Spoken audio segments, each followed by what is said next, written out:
Okay, class. So, today I'm going to walk you through our Livebinder project that we are going to be doing within the next couple of days. So, I've already created my binder. Now I'm going to show you what it is sort of looks like. Mine it holds instructions, and all of you will get a link to my binder. I'll have it public and make it so then all of you can go back and look at it so then you guys can see it. So I'm going to open it. So this is Miss Martin's binder, so obviously it would have your guys' name on there and your photo. I just uploaded a picture of Disney Castle because I love Disney. And then you're going to go to your welcome page. So this will be your welcome page. So in this page, I've got here that welcome to our 5th grade class. This is it tells you a little bit about the project and like the importance behind it or what it's for.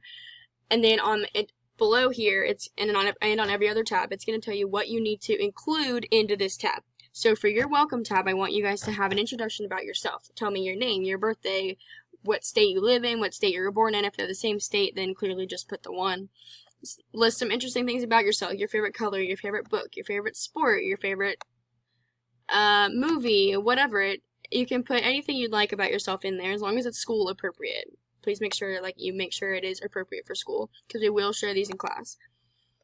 And then onto the right side here where I have this picture of the castle, you insert a picture of yourself. Now, I would much rather prefer you guys upload just a picture of you rather than a picture of you with other people, so then we know which one is you. If you don't have a picture of just you, that's okay.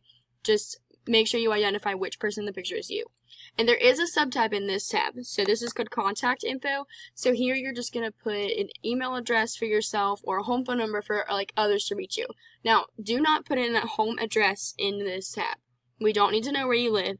And if you don't feel comfortable putting in a phone number, that's okay. Just remember that only the students in our class and myself are going to see this. So it's not like the whole school is going to know your home phone number. And click on the school tab, and this is where you're going to tell us about your favorite subject, and then explain why you love that subject. And then once you're finished explaining that, I want you to talk about what you love about school, what you dislike about school, and what do you want to learn most from this school year. And then on the picture on the media box to the right, you're going to upload a picture of your favorite subject. Not sure why mine came out so small, but I uploaded a picture of a globe and a map because I like history. And then at the bottom of this text tab, I want you to make sure you include what you wish to see from me as a teacher and from your classmates for team players this school year, so we all work together. And then on your home tab, you're gonna list at least 4 things that you love to do during your free time when you're at home. I want to know more about you guys and what you do in your spare time. So talk about what you love to do. I've listed a few examples. Please make sure they are school appropriate because we will show these at school.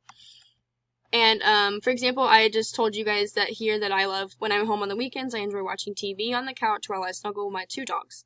I also really enjoy doing puzzles and playing the occasional video games when I'm not out with friends and or family. So that's an example of something that I would say. And in the media box to the right, upload photos that represent what you love to do at home. So you could upload a picture from Google, anything, or clip art. You could upload a picture of a TV or of a couch if you like to sit on the couch.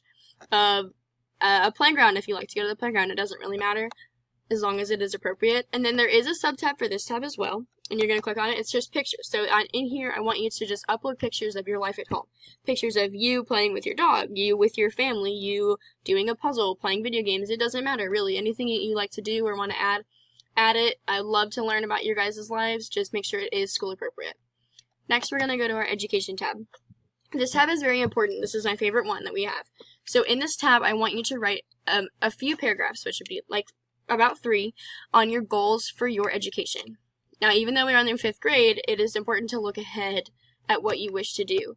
So, and we will look back at everything that you write in these paragraphs at the end of the year so you can reflect on what you wrote and revise them as you wish.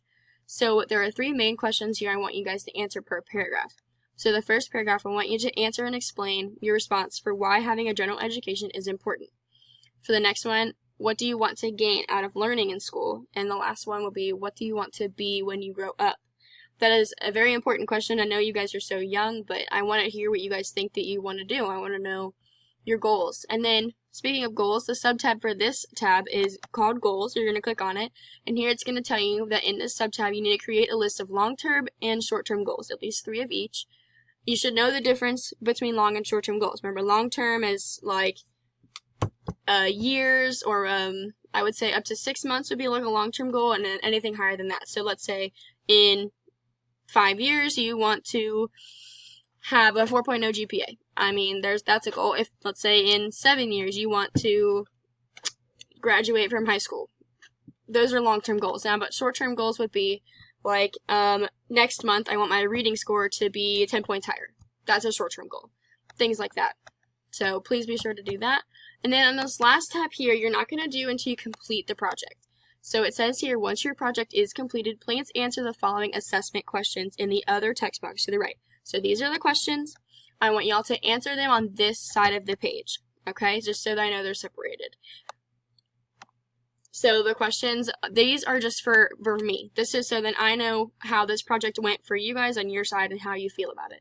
So the first question is, what did you like or dislike about this project and why? How could it be better? What can I do for this project to make it better for you? Question 2, why do you believe this project was assigned? Why do you think it was important to do, and explain?